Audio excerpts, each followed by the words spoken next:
এ পলাইছে রে পলাইছে, শেখ হাসিনা পলাইছে। পলাইছে জানের ভয়ে পলাইছে, গণ আন্দোলনের ভয়ে পলাইছে, ছাত্রদের আন্দোলনের ভয়ে পলাইছে, দেশ থেকে পলাইছে। আলহামদুলিল্লাহ আলহামদুলিল্লাহ আলহামদুলিল্লাহ। এই ডাইনির অত্যাচারে আজকে 15 বছর ধরে আমরা জ্বলে পুড়ে শেষ হয়ে যাচ্ছি। মিষ্টি কিনবে দাও, টাকা দাও, তাড়াতাড়ি টাকা দাও। মিষ্টি আজকে খালি মিষ্টি কিনবো আজকে। টাকা বের করো। মিষ্টি কি কি মিষ্টি, যত মিষ্টি আছে সব মিষ্টি কিনে নিয়ে আসবো আজকে। দোকান খালি করে ফেলবো আজকে। মিষ্টির দোকান আজকে খালি হয়ে যাবে তো? আল্লাহ। অবশ্যই খালি করে ফেলবো এই আগস্ট মাসে। মিষ্টির দোকান খালি করে ফেলবো।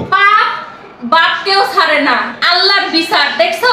আল্লাহর বিচার দুনিয়া মানে কি কথায় আছে না যে আল্লাহর বিচার হয় ধীর স্থির কিন্তু নিখুঁত। দেখো আজকে তাকে একটা সরকার 2000 কর করা টাকা মিষ্টি কিনে রাস্তায় যার সাথে মানুষকে বিলাইতে বিলাইতে খাওয়াইতে খাওয়াইতে আসবো আজকে এই টাকা দিয়ে। দেখা হবে সবাইকে মিষ্টি